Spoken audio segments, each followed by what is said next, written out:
Driver, വണ്ടി ബീച്ചിലേക്ക് വിടും.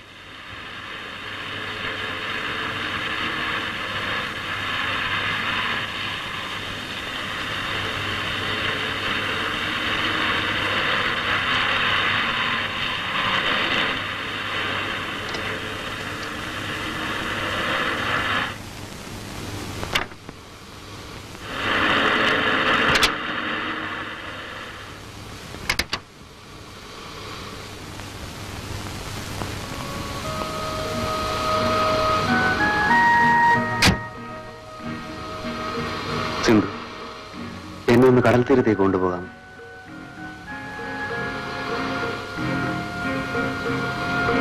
ഇതല്പം അതിൽ കടന്ന് കൈയായി പോയെന്ന് എനിക്കറിയാം.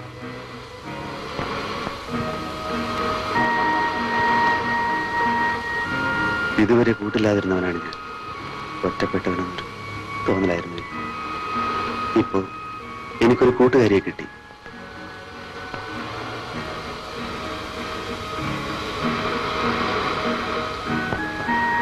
തിരമാലകളോടൊത്ത് കളിക്കുന്നത് എനിക്ക് എന്തിഷ്ടമാണെന്ന്.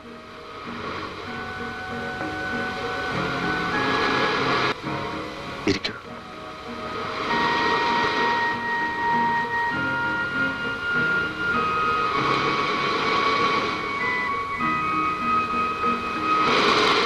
ഉദയാസ്തമയങ്ങളും നിലാവും നക്ഷത്രങ്ങളും മഴവില്ലും. സിന്ധു, എന്തെന്ത് സൗന്ദര്യങ്ങളാണ് ഈ ഭൂമിയിൽ. സിന്ധുവിന് സംസാരിക്കാൻ കഴിവുണ്ടായിരുന്നെങ്കിൽ സിന്ധുവിന്റെ കണ്ണുകളിലൂടെ ഈ പ്രകൃതി സൗന്ദര്യം മുഴുവൻ ഞാൻ ആസ്വദിക്കുമായിരുന്നു. പക്ഷെ മറ്റൊന്നും കണ്ടില്ലെങ്കിലും സിന്ധുവിനെ എനിക്കൊന്ന് കണ്ടാൽ മതിയായിരുന്നു. സിന്ധുവിനോട് ഞാനൊരു കാര്യം പറയട്ടെ.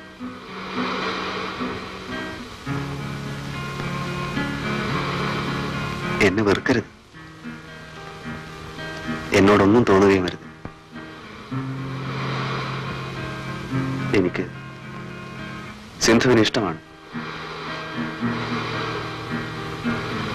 സിന്ധുവിന് എന്നെ ഇഷ്ടമാണ്. ആണെങ്കിൽ ഈ കയ്യിലൊന്ന് തൊടും.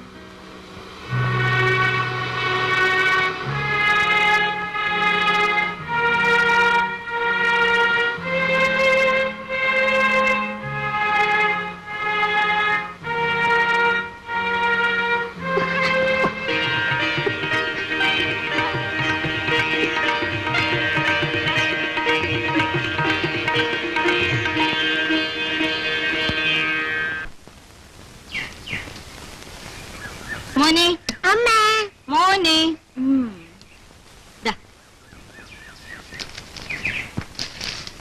കൊള്ളാവോ മോനെ?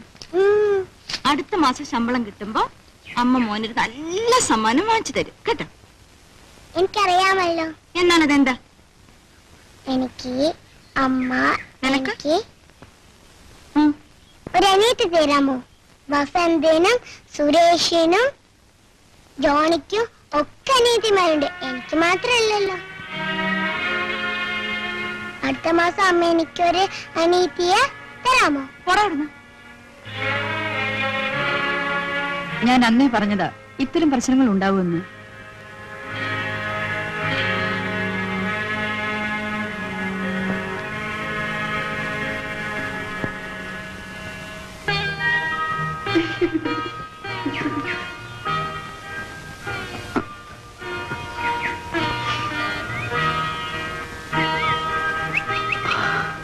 ഇത് റോസാപ്പൂവല്ലേ?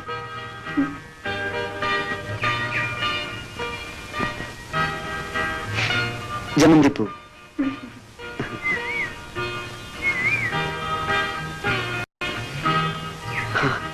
ഇത് മുല്ലപ്പൂ. എന്ത് നല്ല മണമാണല്ലേ മുല്ലപ്പൂവിന്. എനിക്ക് പൂക്കൾ എന്ത് ഇഷ്ടമാണെന്ന്. നല്ല ഭംഗിയാണല്ലേ പൂക്കളെ കാണാൻ. സിന്ധു ഭാഗ്യവതിയാണ്. സിന്ധുവിന് എല്ലാം കാണാമല്ലോ.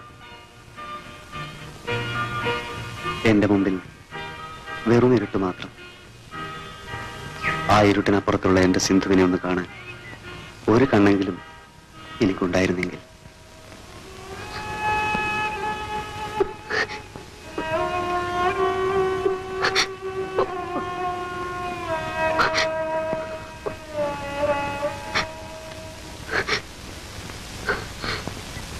ഡാഡിയുടെ ഒരു ഫോട്ടോ ഞാൻ കണ്ടിട്ടുണ്ടല്ലോ.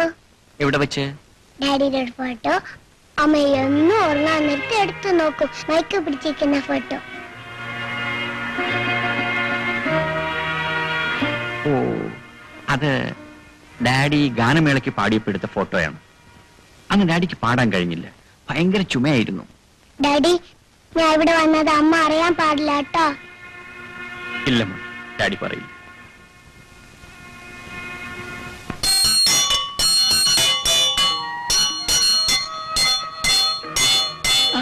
മതി. എന്തിനാ ഡാഡി ഈ മണി? ഇത് മോന്റെ സിന്ധു ആന്റിക്ക് ഡാഡിയെ വിളിക്കാൻ. ആന്റിക്ക് സംസാരിക്കാൻ കഴിയില്ലല്ലോ.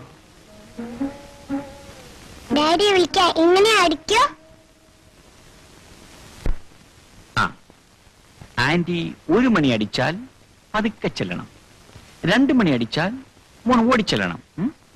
3 മണി അടിച്ചാലോ? അടിക്കേണ്ടി വരില്ല മോനെ, അതിനുമ്പേ ഡാഡി ഓടിയെത്തൂലേ.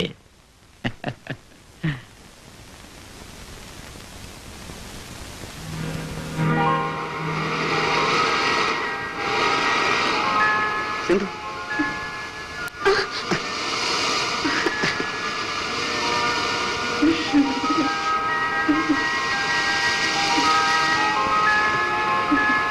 സിന്ധു,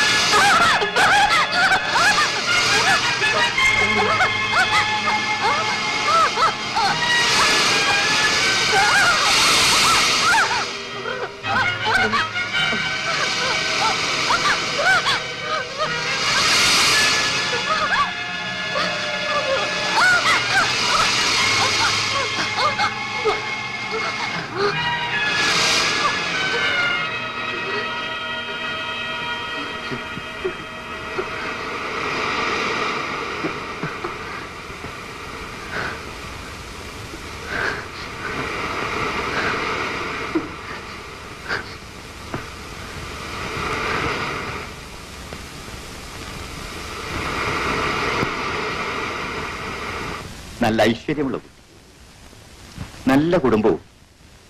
മോനെ, കാഴ്ചയില്ലെങ്കിലും നിന്നെ കണ്ടുപിടുത്ത അസലായി.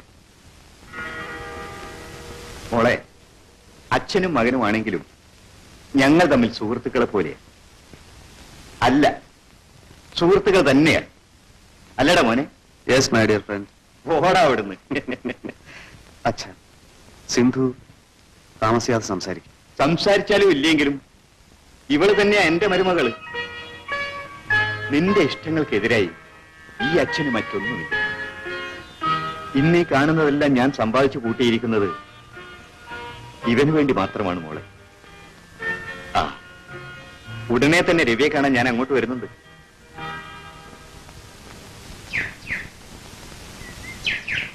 എന്താ ബാലേന്ദ്ര, സിന്ധുവിനെ കാത്തു നിൽക്കാണോ? ഓ പ്രഭ സിസ്റ്റർ, സിന്ധു ഇപ്പൊ വരും. ഞാൻ വരട്ടെ സിസ്റ്റർ, ഒരു നിമിഷം. ഞാനും സിന്ധുവുമായുള്ള വിവാഹം നിശ്ചയിച്ചു. അറിഞ്ഞു. സിന്ധു ഭാഗ്യവതിയാണ്. നിങ്ങൾക്ക് നല്ലത് വരട്ടെ. എന്താ സിസ്റ്റർ എന്നെ പോലെ സംസാരിക്കുന്നത്?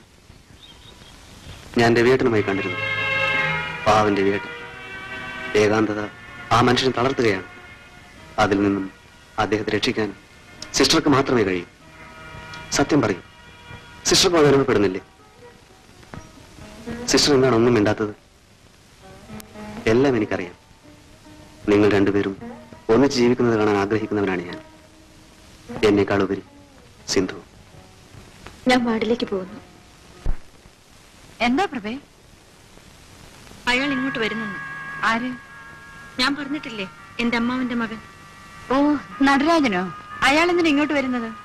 എന്റെ വിവാഹബന്ധം ഏർപ്പെടുത്താൻ. അതിനായി രവിയേട്ടനെ കണ്ട് സംസാരിക്കാൻ. അത് നീ കൂടെ തീരുമാനിക്കേണ്ട കാര്യമല്ലേ? അതെ, ഞങ്ങളുടെ ബന്ധം ഏർപ്പെടുത്തിയാൽ ഞാൻ അയാളെ വിവാഹം കഴിക്കാമെന്ന് വാക്ക് കൊടുത്തിരുന്നു. പ്രഭേ, നീ എന്തായി പറയുന്നത്? നിനക്ക് ഭ്രാന്താണോ? എന്റെ മോന്റെ ജീവന് വേണ്ടി ഞാനിത് സമ്മതിച്ചു. എനിക്ക് നിന്നെ മനസ്സിലാക്കാൻ കഴിയുന്നില്ല. പറയൂ പ്രഭേ, എന്തുണ്ടായി?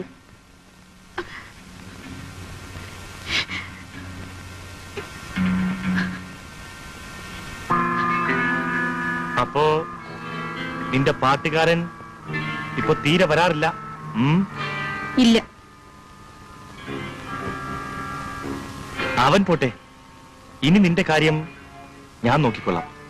പിന്നെ ഇവനെ വല്ല അനാഥാലയത്തിനും ചേർക്കാം. എന്തു പറഞ്ഞു? എന്റെ ജീവിതം തന്നെ എന്റെ കുഞ്ഞിനു വേണ്ടിയാണ്. എന്റെ കാര്യം നോക്കാൻ എനിക്കറിയാം. കടക്ക് പുറത്ത്.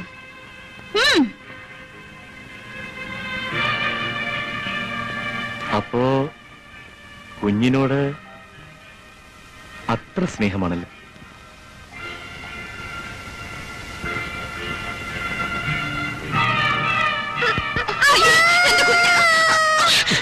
ഓഹോ, നിനക്കിവനോട് അത്ര സ്നേഹമാണല്ലേ?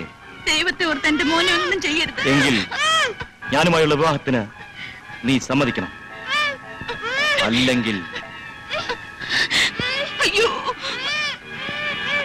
ഈ ചുറ്റിയെ കൊണ്ട് ഞാൻ ഇവന്റെ കുരുന്ന് തലയോട് അടിച്ച് തകർക്കും. അയ്യോ വേണ്ട, ഞാൻ സമ്മതിക്കാം.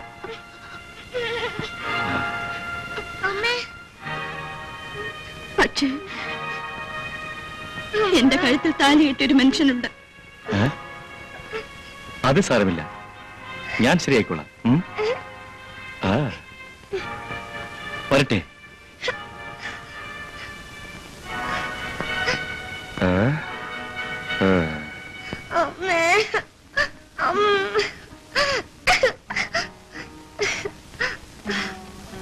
ഒരാഴ്ചക്കുള്ളിൽ മറുപടി അയച്ചില്ലെങ്കിൽ അവനിങ്ങോട്ട് വരും. നീ എന്ത് തീരുമാനിച്ചു? എനിക്കൊന്നും അറിയില്ല അമിനി.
പോലീസ് സ്റ്റേഷനല്ലേ?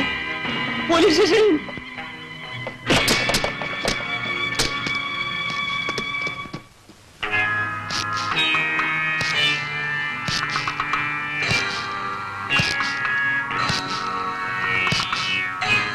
എടോ, താനെന്താ വലിയ റൗഡിയാണെന്നാണോ ഭാവം? ഈ വേലയൊന്നും എന്റെ അടുത്ത് വേണ്ട കേട്ടോ.